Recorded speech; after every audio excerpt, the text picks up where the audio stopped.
దేశం మొత్తం ఇప్పుడు ఒకే ఒక అంశంపై చర్చించుకుంటోంది. నాసిక్ టీసీఎస్ క్యాంపస్ లో వెలుగు చూసిన ఆర్గనైజ్డ్ రిలీజియస్ కన్వెన్షన్ ఉదంతం కేవలం ఒక క్రైమ్ స్టోరీ మాత్రమే కాదు, అది కోట్లాది మంది పౌరుల మనస్సాక్షిని కుదిపేస్తున్న ఘటన. ఈ వ్యవహారం ఇప్పుడు దేశ అత్యున్నత న్యాయస్థానం సుప్రీం కోర్టు గడప తొక్కింది. ఇది కేవలం ఇద్దరు వ్యక్తుల మధ్య గొడవ కాదు, దేశ జాతీయ భద్రతకే ముప్పుగా మారుతోందని బాధితులు గొంతెత్తుతున్నారు. అసలు మత మార్పిడిని ఉగ్రవాదంతో ఎందుకు పోలుస్తున్నారు? సుప్రీం కోర్టులో దాఖలైన ఆ పిటిషన్ లో ఉన్న భయంకరమైన అంశాలేంటి?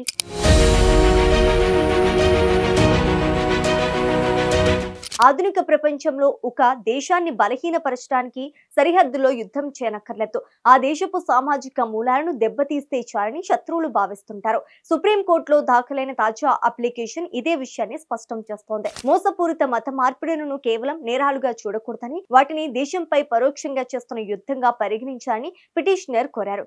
ఇది దేశ సార్వభౌమత్వానికి, అఖండతకు జరుగుతున్న చేటు అని, అందుకే దీనిని ఉగ్రవాద చర్యగా ప్రకటించాలని డిమాండ్ చేస్తున్నారు. ఈ కుట్ర వెనుక ఉన్న ఆర్థిక మూలాలను తవ్వితే విస్తుపోయే నిజాలు బయటపడుతున్నాయి. ఎన్ఫోర్స్మెంట్ డైరెక్టరేట్ ఈడీ జరిపిన విచారణలో ఈ మత మార్పుల వెనుక భారీ ఎత్తున విదేశీ నిధులు ఉన్నట్లు తేలింది. యూకే, యుఎస్ఏ మరియు మిడిల్ ఈస్ట్ దేశాల నుంచి కోట్లాది రూపాయలు అక్రమ మార్గాల్లో ఇండియాకు చేరుతున్నాయని, ఎఫ్సిఆర్ఏ నిబంధనలను యథేచ్ఛగా ఉల్లంఘిస్తున్నారని పిటిషనర్ కోర్టుకు వివరించారు. ఇది ఒక పద్ధతి ప్రకారం నడుస్తున్న వెల్ ఆర్గనైజ్డ్ సిండికేట్ అని, దీనిని తుడముట్టించకపోతే దేశ అంతర్గత భద్రతకు పెనుముప్పు తప్పదని హెచ్చరిస్తున్నారు. ఇక ఇప్పుడు ఈ నేరగాళ్లకు శిక్షల విషయంలో కూడా పిటిషనర్ కఠినమైన నిబంధనలు కోరారు. మత మార్పిడి కేసుల్లో నిందితులపై కఠిన యుఏపిఏ ప్రయోగించాలని విన్నవించారు. అంతేకాకుండా ఇలాంటి కేసుల విచారణ కోసం కేంద్రం మరియు రాష్ట్రాలు ప్రత్యేక కోర్టులను ఏర్పాటు చేయాలని, నిందితులకు పడే శిక్షలు ఒకదాని తర్వాత ఒకటి అమలు కావాలని, అప్పుడే ఈ నేరాలకు అడ్డుకట్ట పడుతోందని పిటిషన్ లో పేర్కొన్నారు.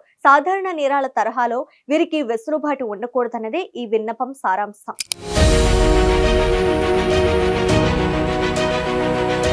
మరి ఈ వ్యవహారంపై సుప్రీంకోర్టు స్పందన ఎలా ఉండబోతోంది? ఇప్పటికే మత మార్పిడులపై సుప్రీంకోర్టు సుమోటోగా కేసును విచారిస్తోంది. ఇప్పుడు ఈ కొత్త అప్లికేషన్ తో కేసు మరింత తీవ్ర రూపం దాల్చింది.